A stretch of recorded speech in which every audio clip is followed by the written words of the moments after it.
todos los días ocurren hechos, se toman decisiones de una enorme trascendencia y no sé si estamos ya demasiado acostumbrados a verlos, demasiado acostumbrados a sufrir las consecuencias y dejamos pasar cuestiones que hace poco hubieran provocado un gran terremoto social. Aquí vamos de terremoto en terremoto y a cada uno más grave. Lo que yo vengo a transmitirles es que en España se está produciendo una gravísima quiebra del Estado de Derecho. Y a ustedes les pueden sonar, a los que no sean juristas e incluso a los juristas, el Estado de Derecho como un arcano lejano. Bueno, tienen que saber que está en el preámbulo de la Constitución, en su artículo 1, en su artículo 9 con principio de legalidad, la ley como expresión de la voluntad general y el sometimiento de todos los poderes a la Constitución y a la ley. Pero esto no es solo una cuestión del jurisperito, que se sabe unos artículos que viene aquí a manejar como si ustedes pensaran que un arquitecto lo que es un especialista en ladrillos. Los juristas no somos especialistas en artículos, somos especialistas, digamos, en construcción de edificios o de castillos, si lo quieren. Pero tenemos proyección de planos, de materiales, de espacios, de fundamentos, de cimientos. Pues estamos hablando exactamente de eso, de los cimientos. Esos cimientos que en el Estado de Derecho han puesto siglos. Si quieren, los dejamos desde el siglo XV o XVI hasta la actualidad y que brevemente serían el principio de división de poderes, ya saben cuáles son, el legislativo, el ejecutivo y el judicial, de aplicación de la ley, del que nos hablará el magistrado Gómez de Liaño, el principio de legalidad, el principio de soberanía nacional expresado en el Constituyente, la Constitución como valor superior y como norma de normas, y el principio de legalidad al que han de atenerse todos los poderes públicos.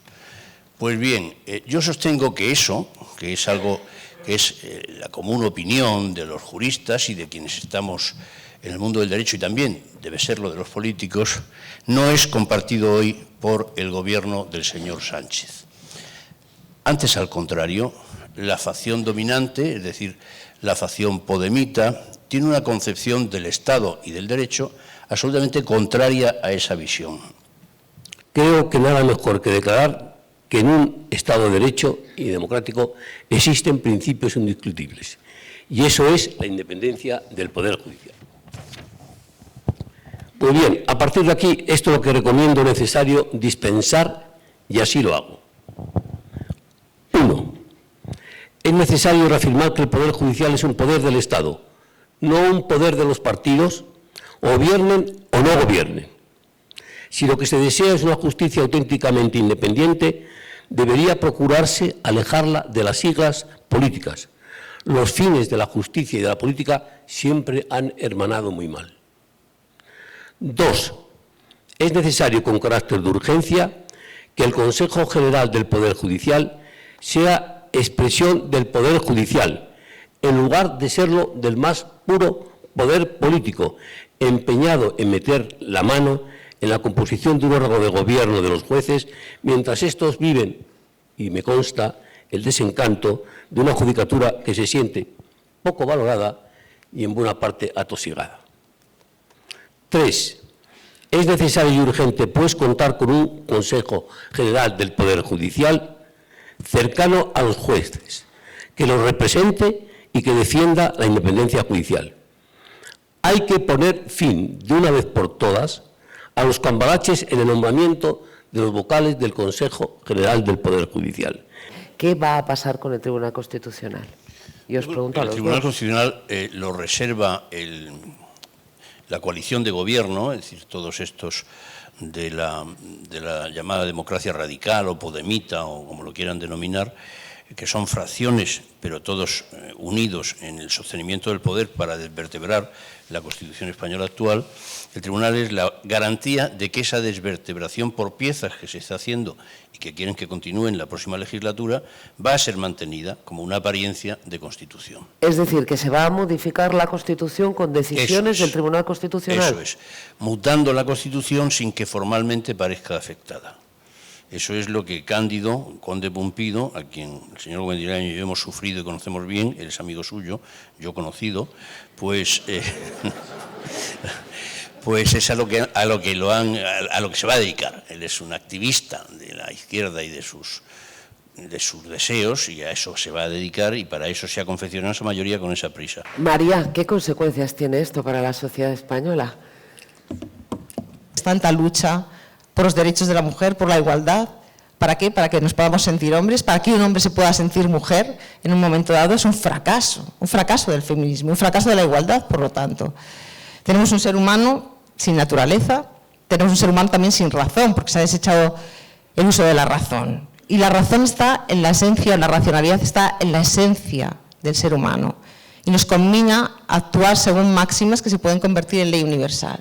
Sin embargo, se ha desechado la razón a favor de los sentimientos, de las emociones. Tenemos una sociedad blandita, emotivista, sensiblona. Eso sí, siempre que los sentimientos no me hagan daño, que no me hagan pupa, como escuchar el latido del corazón de un niño que está en el vientre materno. Por lo tanto, también una sociedad infantilizada. Estamos como nos meten en el limbo de lo irreal, que eso acaba siendo una cárcel invisible de inmadurez psicológica. Por lo tanto, se desecha la razón, y al desechar la razón, realmente se desecha el derecho también, porque como decía Santo Tomás de Aquino, el derecho es el uso de la razón para el bien común. Y todo queda en manos de los sentimientos, de las emociones más básicas, de los deseos, y el derecho se convierte en eso también. Mi deseo es la ley. Pero hay que tener cuidado, porque como nos avisa Bauman, los deseos suelen ser egoístas, narcisistas, centrípetos y siempre algo nihilistas, porque van de un objeto a otro, de un placer a otro sin encontrar satisfacción. Hemos perdido la naturaleza, hemos perdido la razón, pero hemos perdido también la trascendencia. Hemos perdido a Dios. Y en estas circunstancias, como decía Dostoyevsky, todo está permitido. O como dice Benedicto XVI, sin Dios, todo lo técnicamente posible es moralmente lícito. Moralmente lícito y legal, realmente, porque nuestras leyes están abrazando esta barbarie o esta degeneración. No se discute, no se debate, no se habla, se impone directamente, ¿no? Y además, muchas veces, bueno, claro, de manera muy frívola y muy peligrosa, porque al final de lo que estamos hablando es de alterar a nuestro antojo y a nuestro capricho la realidad, y eso al final tiene un coste, eso se niega. En otros países también es verdad que nosotros, como decíamos, esto es algo que es global, al menos en todo Occidente, que hay países que van por, digamos, en algunos aspectos, han avanzado más en esa revolución antropológica, y algunos de ellos ya están chocando contra la realidad.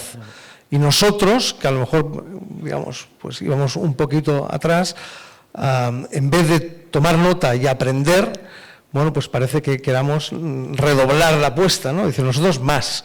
Esto se está viendo, claro, por ejemplo, todo el tema de la semana pasada, ¿no? de la aprobación de la ley trans, cómo las víctimas de todo esto, las que llaman las detransicionadas, en su inmensa mayoría mujeres, chicas, que en un momento pues, de confusión les han dicho, tu problema es que eres un hombre atrapado en el cuerpo de una mujer, hormónate de por vida, y además pasa por el quirófano que te vamos a hacer pues toda una serie de mutilaciones, etcétera, y tus problemas se solucionarán.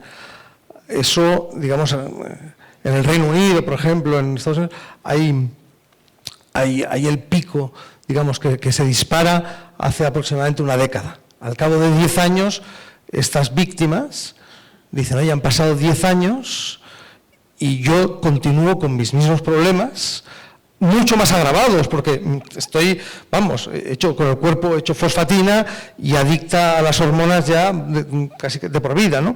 Entonces, porque al final la naturaleza, la realidad del ser humano no es maleable a nuestro antojo. Lo vamos a ver el día 8 de marzo. Las manifestaciones va a haber un montón de adolescentes, un montón de chavalas muy jóvenes, gritando algunas cosas que dices, pero si eso tu generación ya lo superó la de tu madre o la de tu abuela. Y sin embargo, tenemos un problema cada vez más serio en el modelo de relación entre los chavales más jóvenes, en el que por las canciones que escuchan, por la cultura afectiva que tengan, vuelve a haber modelos de maltrato psicológico y físico, en algunos casos que sus padres y sus madres, esa generación anterior ya había superado. Entonces, es una cosa y la absolutamente contraria. Es que estamos echando leña al fuego que queremos apagar, Ana. A todos los fuegos estamos echando a este leña. especialmente. Nos preocupa que los niños sean maltratadores, que sean machistas, que sean poco respetuosos, pero estamos echando leña al fuego. Si no tienen un modelo de masculinidad equilibrado.